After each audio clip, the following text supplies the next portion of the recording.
औज़ुबिल्लाहि मिनश्शैतानिर्रजीम बिस्मिल्लाहिर्रहमानिर्रहीम। अस्सलामु अलैकुम व्यूवर्स। हमने पिछले लेक्चर में चैप्टर 3 वेरिएशन स्टार्ट किया था। उसी एक्सरसाइज 3.1 हमने स्टार्ट की हुई थी। पहले 5 क्वेश्चन हमने कर लिए थे। आज हम उसके नेक्स्ट क्वेश्चन स्टार्ट करते हैं। क्वेश्चन नंबर 6 है। क्वेश्चन नंबर 6 में कह रहा है कि there is a inverse variation between X and Y, के दो क्वांटिटीज हैं आपके पास एक्स एंड वाई, उनके दरमियान कैसी वेरिएशन है जी? इनवर्स वेरिएशन है। तो गिवन क्या है आपको? Inverse variation between Y and X, दोनों के दरमियान क्या क्या वेरिएशन है जी? इनवर्स वेरिएशन है। साथ में कह रहे हैं कि आपके पास गिवन है जी x is equal to 4 and y is equal to 24। कह रहे हैं कि आपको x की वैल्यू गिवन है 4 और y की वैल्यू गिवन है 24। अब फाइंड करें, आपके पास दो केसेस हैं। पहला केस है y फाइंड करना है आपने जब x के 12, और सेकंड केस है आपने x फाइंड करना है जब y के हमारे पास 24 है। अब देखिए दोनों के दरमियान क्या रिलेशन आ रहा है? इनवर्स वेरिएशन आ रही है। तो y is equal to 1/x है। जब हम प्रोपोर्शनलिटी का साइन लगाते हैं वहां पर हम क्या लगाते हैं? कांस्टेंट। तो इस केस में कांस्टेंट क्या होगा हमारे पास? k। पहले हम क्या करते हैं, यहाँ से k की वैल्यू फाइंड कर लेते हैं। हमें x और y के बने। अब x यहाँ पर डिवाइड हो रहा है, इक्वेशन की तरफ जाकर क्या हो जाएगा? मल्टीप्लाई। तो रिलेशन क्या बन जाएगा? k is equal to Y X. यहाँ से हम k की वैल्यू फाइंड कर लेते हैं। k is equal to Y हमारे पास है 24 और x की वैल्यू क्या है हमारे पास? 4। इनको मल्टीप्लाई करेंगे तो ये आ जाएगा 24 4 जार 96। k की वैल्यू हमारे पास आ गई 96। अब इस क्वेश्चन के पहले पार्ट में कह रहे हैं आप फाइंड करें y आपने फाइंड करना है, x की वैल्यू हमें गिवन है 12। ठीक है। अब देखिए आपके पास ये रिलेशन है y is equal to K divided by X. y is equal to K divided by X. आपने y फाइंड करना है, x की वैल्यू आपको गिवन है 12 और k की वैल्यू आपने फाइंड की थी पहले, वो क्या बन रही थी आपके पास? 96। तो वैल्यूज पुट करें, देखते हैं y की वैल्यू क्या आती है आपके पास। y इज इक्वल टू के आपके पास 96 है और x की वैल्यू क्या है? 12। इसको सिंप्लीफाई कर लें, 12 1 जार 12 और 12 8 जार 96 होता है। ठीक है। तो यहाँ पर हमारे पास y की वैल्यू क्या आ गई? 8। इस तरह इसके बी पार्ट में कह रहे हैं कि आप फाइंड करें x आपने फाइंड करना है जब y की वैल्यू क्या आपके पास 24 है। ठीक है। तो यही relation y is equal to K divided by X है। इसको रीअरेंज कर लें तो x ऊपर आ जाएगा, इधर आगे मल्टीप्लाई हो जाएगा और y तरफ जाके क्या हो जाएगा? डिवाइड हो जाएगा। तो रिलेशन आपके पास क्या बनेगा? x is equal to K divided by Y. इसी रिलेशन को हमने रीअरेंज किया है। x डिवाइड हो रहा था उसको मल्टीप्लाई कर दिया और y यहाँ पर मल्टीप्लाई हो रहा था उसको हमने क्या कर दिया? डिवाइड कर दिया। ठीक है। तो वैल्यूज पुट करें, x इज इक्वल टू के हमारे पास 96 है और y की वैल्यू हमारे पास है जी 24 हमें गिवन है इसमें। तो इसको सिंप्लीफाई करते जाएं तो आपके पास आंसर आएगा 24 1 जार 24 और 24 4 जार 96। तो यहाँ पर x की वैल्यू आपके पास क्या आ जाएगी? 4। ठीक है। क्वेश्चन में आपको कह रहा था कि y और x दोनों के दरमियान इनवर्स वेरिएशन है और साथ में कह रहा था x 4 है और y 24 है। तो आपको दो केसेस के बनते कि आपने पहले केस में y की वैल्यू फाइंड करनी थी और दूसरे केस में x की वैल्यू फाइंड करनी थी। तो इनवर्स वेरिएशन थी, जब आपने कांस्टेंट प्रोपोर्शनलिटी का साइन लगाया तो वहां पर आपने कांस्टेंट लगाया। कांस्टेंट हमारे पास क्या लग गया? k। तो इक्वेशन बन गई हमारे पास y is equal to K divided by x. यहाँ से इसको हमने रीअरेंज किया फॉर k। x यहाँ पर डिवाइड हो रहा, सिर्फ जाके मल्टीप्लाई हो जाएगा। तो क्वेश्चन क्या बनी? k is equal to Y into X. ठीक है। वैल्यूज पुट की तो k की वैल्यू आ गई 96। ठीक है। तो पहला पार्ट क्या था कि आपने y की वैल्यू फाइंड करनी थी और x आपको क्या था? 12। इस रिलेशन को आपने इस्तेमाल किया y is equal to K divided by x. यहाँ पर आपने k और x की वैल्यू पुट की तो आपके पास y क्या आ गया? 8। इस तरह बी पार्ट में कह रहा था कि आप x फाइंड करें और y की वैल्यू आपको गिवन है 24। इसी जो आपको क्वेश्चन है इसको आपने रीअरेंज किया, x ऊपर आ जाएगा और y नीचे डिवाइड हो जाएगा। तो इसमें आपने वैल्यूज पुट की और y की, तो आपके पास x की वैल्यू क्या आ गई? 4। ठीक है। ये आपका क्वेश्चन नंबर 6 था जी। अब क्वेश्चन नंबर 7 है बिल्कुल सेम इसी तरह ही है। उसमें क्या रहा है कि r is inverse proportion to p cube. जो r और p है उनके दरमियान इनवर्स रिलेशन है। ठीक है।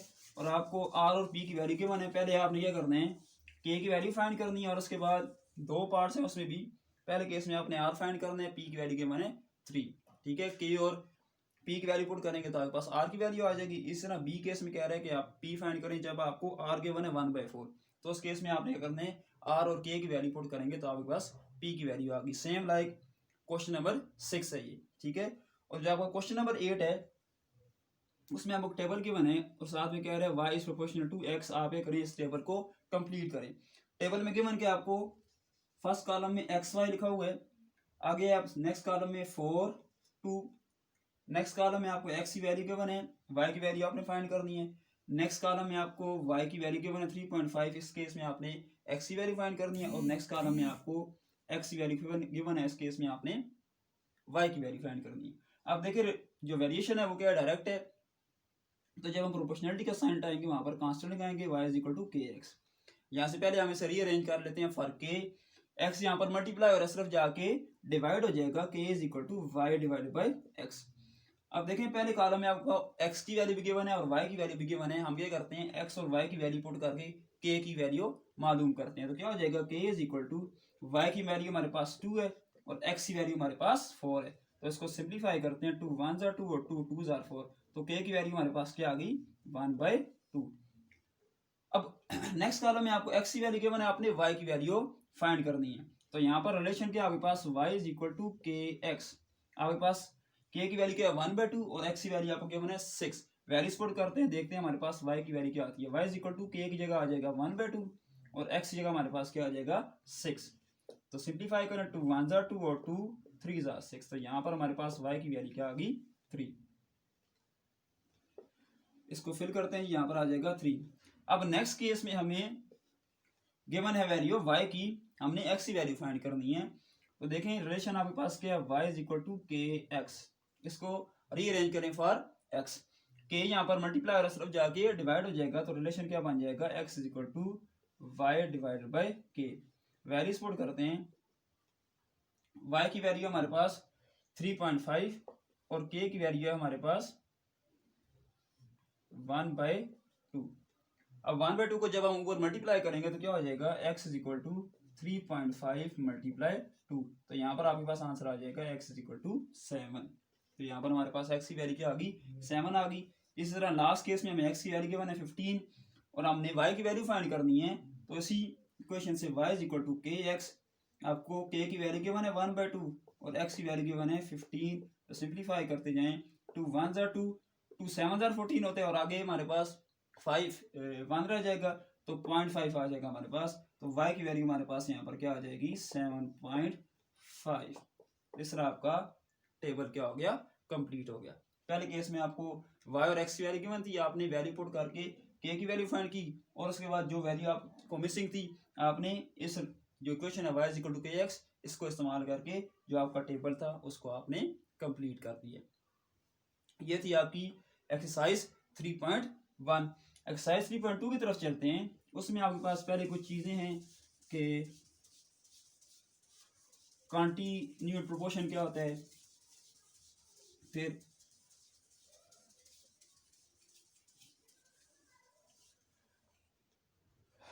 कॉन्टिन्यूड प्रोपोर्शन क्या होता है। कॉन्टिन्यूड प्रोपोर्शन एक ऐसी प्रोपोर्शन है कि जिसमें आपकी 3 क्वांटिटीज कॉन्टिन्यूड प्रोपोर्शन में उस वक्त होंगी जब आपकी फर्स्ट टर्म और सेकंड टर्म इक्वल होगी ratio of second and third term. ठीक है, कि आपके पास 3 क्वांटिटीज हैं ए बी सी, ठीक है। वो कॉन्टिन्यूड प्रोपोर्शन में कब होंगी जब उनकी फर्स्ट टर्म और सेकंड टर्म इक्वल होगी ratio of second term and third term. यानी कि आपके पास 3 क्वांटिटीज हैं ए बी सी। ये कॉन्टिन्यूड प्रोपोर्शन में उस वक्त होंगी जब फर्स्ट और सेकंड टर्म, ठीक है, इक्वल होंगी किसके सेकंड और ratio of second and third term. यानी कि फर्स्ट दो term A ratio B equal होगी ratio of second and third term. Second term आपके पास क्या है बी और थर्ड टर्म क्या है सी।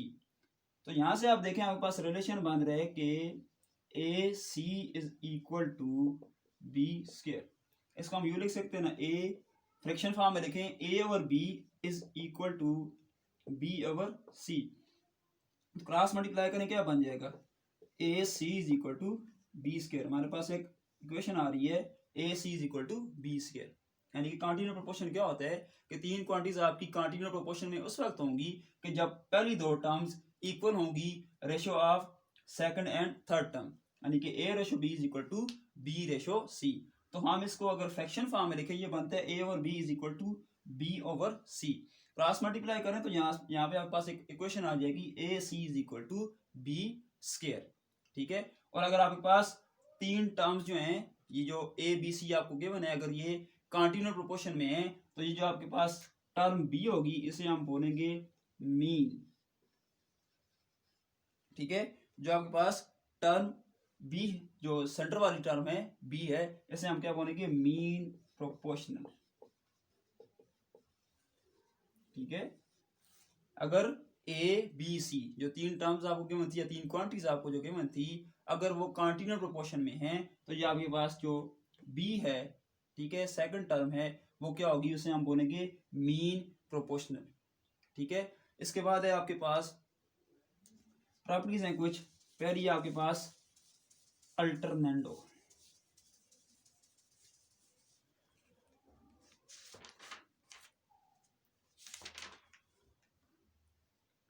फर्स्ट प्रॉपर्टी है आपके पास अल्टरनेंडो प्रॉपर्टी। अल्टरनेंडो प्रॉपर्टी में क्या है कि अगर आपके पास तीन क्वांटिटीज है, A ratio B is equal to C ratio D, sorry चार क्वांटिटीज हैं, A ratio B is equal to C ratio D. तो इसमें क्या है कि अगर आप बी और सी को इंटरचेंज कर लें तो वो क्या होंगी, आपस में प्रोपोर्शन होगी, इक्वल होगी, यानी कि ए बी और सी को आपने क्या करना है, इंटरचेंज कर लेना, यानी कि A ratio C is equal to B ratio D. Alternendo property क्या कहती है कि अगर आपके पास चार क्वांटिटीज हैं, A ratio B is equal to C ratio D, अगर आप बी और सी को इंटरचेंज कर लें तो आपके पास जो क्वांटिटीज आएंगी वो क्या होंगी, आपस में प्रोपोर्शन होंगी। ठीक है, A ratio B is equal to sorry A ratio C is equal to B ratio D. ठीक है, क्या कहती है अल्टरनेटिव प्रॉपर्टी कि अगर आपके पास चार क्वांटिटीज हैं, A ratio B is equal to C ratio D, अगर आप जो बी और सी है यानी कि सेकंड और जो थर्ड क्वांटिटी है उसको आप इंटरचेंज कर लें तो आपके पास जो फोर टर्म्स आएंगी वो भी क्या होंगी, आपस में प्रोपोर्शनल होंगी। ठीक है, एग्जांपल ले लेते हैं। लेट्स सपोज आपके पास आपको क्या है 5 ratio 3 is equal to 10 ratio 6। ये आपको क्या है 5 ratio 3 is equal to 10 ratio 6। तो आपने प्रूफ क्या करना है, अल्टरनेंडो प्रॉपर्टी क्या कहती है कि अगर हम इनको इंटरचेंज कर लें तो ये आपस में क्या होंगे, इक्वल होंगे, बी और सी को। तो 5 ratio 10 is equal to 3 ratio 6। ठीक है, इसको हम प्रूफ करते हैं। आपको गिवन क्या है, 5 ratio 3 is equal to 10 ratio 6। इसको फ्रैक्शन फॉर्म में लिखें, ये बनेगा 5/3 is equal to 10/6। Alternative property इसके ऊपर अप्लाई करें। अल्टरनेटिव प्रॉपर्टी क्या कहती है कि आप सेकंड और थर्ड टर्म को आपस में करने, इंटरचेंज करने, तो ये बनेगा 5/10 इज इक्वल टू, इसको हम इंटरचेंज कर रहे हैं, 5/10 इज इक्वल टू 3/6। इसको अगर हम रेशो की फॉर्म में लिखें तो ये बनेगा 5/10 इज इक्वल टू 3/6। और ये चीज हमने प्रूव करनी थी। क्या आपको गिवन क्या था, 5/3 is equal to 10/6। Alternative property क्या कहती है कि आप बी और सी को इंटरचेंज करें तो आपस में जो फोर टर्म्स आएंगी आपकी वो भी क्या होगी, प्रोपोर्शन होगी। तो क्या बन जाएगा अल्टरनेटिव प्रॉपर्टी से, ये क्या बन जाएगी, 5/10 इज इक्वल टू 3/6। ठीक है, इसको प्रूव करने के लिए हमने क्या किया, 5/3 को और 10/6 को हमने प्रोपोर्शन की फॉर्म में लिखा, सॉरी फ्रैक्शन फॉर्म में लिखा, तो ये बन जाएगा 5/3 इज इक्वल टू 10/6। अब अल्टरनेटिव प्रॉपर्टी हमने इसके ऊपर अप्लाई की। अल्टरनेटिव प्रॉपर्टी क्या कहती है कि बी और सी को आप इंटरचेंज कर लें तो ये बन जाएगा 5/10 इज इक्वल टू 3/6। इसको रेशो की फॉर्म में लिखें तो ये बनेगा 5/10 इज इक्वल टू 3/6। तो ये आपके पास क्या है, अल्टरनेटिव प्रॉपर्टी। नेक्स्ट है आपके पास invertendo property.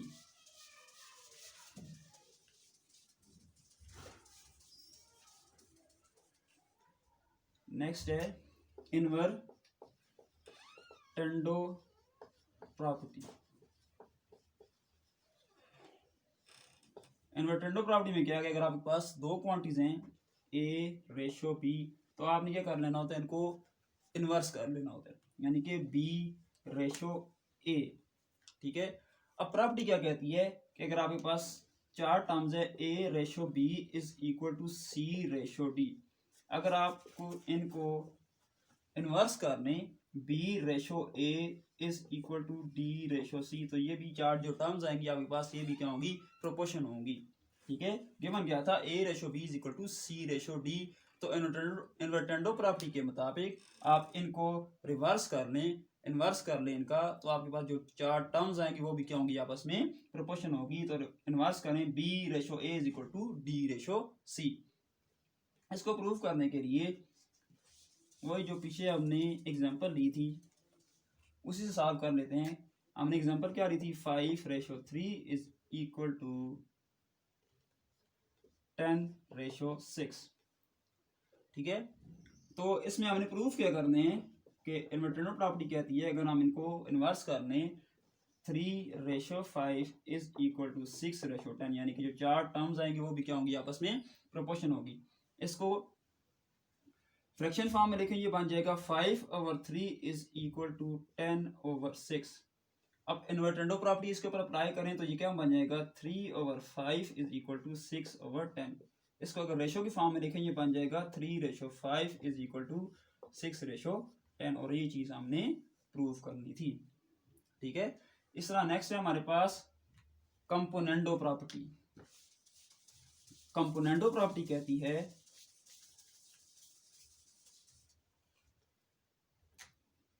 Componendo property, componendo property कहती है अगर आपको a ratio b is equal to c ratio d, ये मैंने done, a plus b ratio c equal होंगे c plus d ratio d के। ठीक है, 4 टर्म्स आपको गिवन है, a ratio b is equal to c ratio d। तो componendo property कहती है कि a plus b ratio b is equal to c plus d ratio d, चारों टर्म्स क्या होंगी, आपस में प्रोपोर्शन होगी। एग्जांपल लेते हैं, 5 ratio 3 is equal to 10 ratio 6। Proof हमने क्या करने हैं, प्रूफ हमने करने हैं 5 plus 3 ratio 3 is equal to 10 plus 6 ratio 6। ठीक है, अब इसको सॉल्व करते हैं। आपको गिवन क्या था, 5 ratio 3 is equal to 10 ratio 6। इसको फ्रैक्शन की फॉर्म में लिखें, ये बनेगा 5/3 इज इक्वल टू 10/6। अब इसके ऊपर हम कंपोनेंडो प्रॉपर्टी अप्लाई करते हैं। तो कंपोनेंडो प्रॉपर्टी कहती है a plus b over b is equal to c plus d over d। अगर हम इसको रेशो की फॉर्म में लिखें तो ये बन जाएगा 5 plus 3 ratio 3 is equal to 10 plus 6 ratio 6, और यही चीज हमने प्रूव करनी थी। ठीक है, कंपोनेंडो प्रॉपर्टी क्या कहती है, a plus B is equal to C plus B. तो आप a प्लस बी करें और रेशो b वो इक्वल होगी c plus B ratio d के, यानी कि जो टर्म्स 4 टर्म्स आपके पास आएंगी वो भी क्या होंगी, प्रोपोर्शन होंगी। ठीक है, नेक्स्ट है आपके पास डाइविडेंडो प्रॉपर्टी।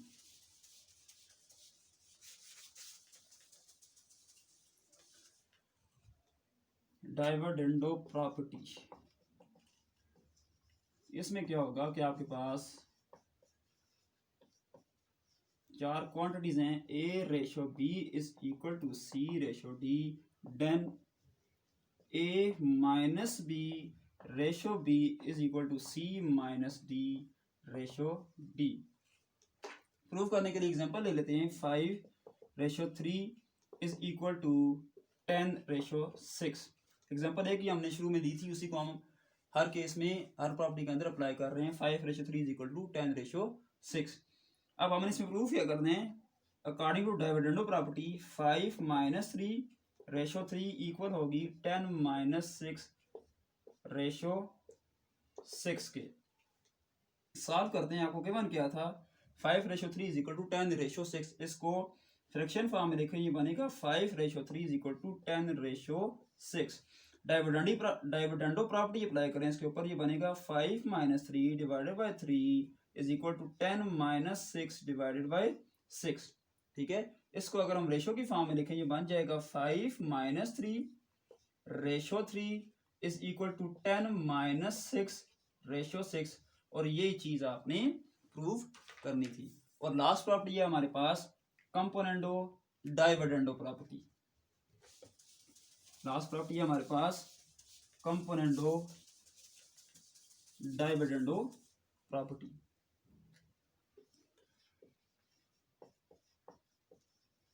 Componendo dividendo property. इसमें आपके पास चार टर्म्स हैं, a + b = c ratio d, a ratio b = c ratio d। तो according to componendo dividendo property ये क्या हो जाएगा, a + b ratio a - b is equal to c + d ratio c - d। Example एक लेते हैं, उसके साथ देखते हैं। Let's suppose 5/3 is equal to 10/6 आपको गिवन है। तो आपने प्रूफ क्या करना होगा, according to componendo dividendo property 5 + 3 ratio 5 - 3 is equal to 10 + 6 ratio 10 - 6। Solve करते हैं, आपको गिवन क्या है 5, इसको फ्रैक्शन फॉर्म में लिखें 5/3 is equal to 5/3 is equal to 10/6। Componendo dividendo property apply करते हैं तो उसके मुताबिक क्या हो जाएगा, a + b 5 + 3 over 5 - 3 is equal to 10 + 6 over 10 - 6। इसको अगर हम रेशो की फॉर्म में लिखें, ये बन जाएगा 5 + 3 ratio 5 - 3 is equal to 10 + 6 ratio 10 - 6। और यही चीज आपने प्रूव करनी थी। तो ये कुछ प्रॉपर्टीज थी। पहले आपने देखा कॉन्टिन्यूड प्रोपोर्शन क्या होता है, फिर हमने मीन प्रोपोर्शनल देखा, और उसके बाद हमने 5 प्रॉपर्टीज देखी। पहली थी अल्टरनेटो प्रॉपर्टी, फिर सेकंड थी इन्वर्टेंडो प्रॉपर्टी, उसके बाद थी हमारे पास कंपोनेंटो प्रॉपर्टी, चौथी प्रॉपर्टी थी हमारे पास डाइविडेंडो प्रॉपर्टी, और लास्ट थी हमारे पास कंपोनेंटो डाइविडेंडो प्रॉपर्टी।